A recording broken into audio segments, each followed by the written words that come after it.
This story starts in a place we all may know all too well, a Facebook group. I met this guy in a Pokémon Facebook group. He was the admin and extremely social there. We started an online relationship, and within 2 months I had invited him to visit me. He stayed with my parents and I for about a month, which now is already weird in itself, but at the time I was excited to finally see him. He lived in Nebraska, so after a while we had gotten somewhat serious, and he asked me to come to his apartment to spend some time there. This was my first time leaving home, so I was more than excited to have my first trip away. His roommates and I hit it off right away, but my boyfriend had changed. He was now more irritable, strange, and would leave at random times during the night. I didn't have a lot of money, so I called my parents to get me a plane ticket out of there, and I was due to leave in 5 days. I spent a lot of time with his roommates, and one day I was alone with one of them. Just in passing, he pulled me aside and said, "A lot of girls get sold in this house, but you are different." I was horrified by what this could mean, and I didn't want to stay around any longer, but my flight was not for another couple of days. They threw a party one night, and I saw a lot more new faces and people coming in and out. One man had a notebook and asked to write my number down, then left. We shall call him X. It was a super weird experience even for me. The next night, one of the other roommates got off work early and asked me if I wanted to go to the bar to clear my mind. I agreed, and we went bar hopping. By the end of the night, I was pretty drunk at this point. She asked me to go to the restroom with her. We had left our drinks at the bar and came back to them. Without thinking, she said bottoms up, and I joined her by taking my drink. I woke up in the morning in a grass field next to the man with the black notebook that asked me to write down my number.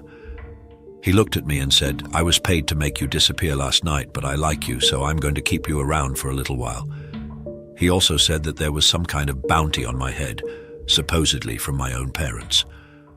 X claimed that being around them, or even the people back at my boyfriend's place, wasn't safe because they were all plotting to cash in on my life insurance policy by ending my life.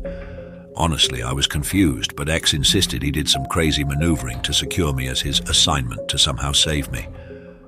As if that wasn't wild enough, he whipped out a black notepad as evidence. Flipping it open, he pointed to a page where I had jotted down my info during a previous apartment party. But here's the kicker. Right under my details, my roommate's number was listed. Yep, the one who took me out that sketchy night, along with the apartment address. My brain was on overdrive, not really sure how to process this, but one thing was clear. I wanted nothing to do with that apartment anymore.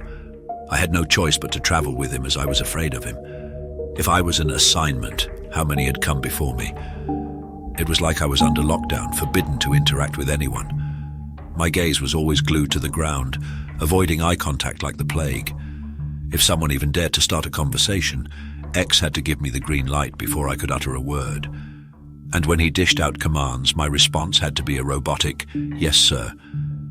I could sense things were taking a dangerous turn, so I decided to play along, wearing a twisted mask to gain his trust. It was a survival tactic, really. I had to make him believe I was as messed up as he was and keep up the facade of being utterly infatuated with him just to stay alive. And then, in a bizarre twist, I cooked up a crazy scheme to escape. I spun this story about my loaded parents with a house full of guns and fancy firearms.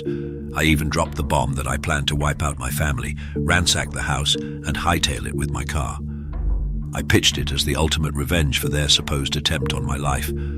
Surprisingly, X bought into it. That wild tale somehow convinced him, and off we went towards home. Along the way, we met a guy who we shall call Matt, who gave us a ride.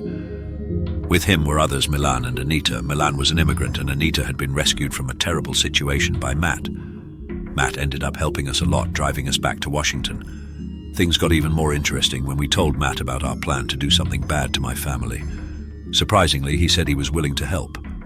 I caught on later that he knew I was in trouble and was doing his best to get me out of this situation. When X wasn't looking, I borrowed Anita's phone and messaged my friends through her Facebook. I needed them to reach out to my family. Matt and Anita were secretly working with my family to come up with a plan to get me away from X. When we got home, my whole family was there to help. Matt convinced X to leave me and go with him and Milan to Portland. Anita stayed with me and my family. The plan worked out. Matt and Milan left X behind and came back to us. We stayed in a hotel to relax and calm down. But things weren't over.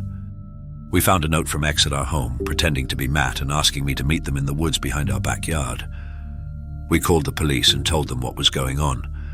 Our neighbors even saw someone acting strange around our house. We got security cameras and more guns to be ready for X. We were all very worried and scared for the next few days. Then we found another note from X in our backyard, threatening my family if I didn't go back to him. We called the police again and wrote down what happened. We were prepared for anything that might happen next. Now I'm anxious that X might find me again and do something terrible. There are so many puzzling pieces to this, and I'm thinking about the idea of joining a witness protection program to stay safe.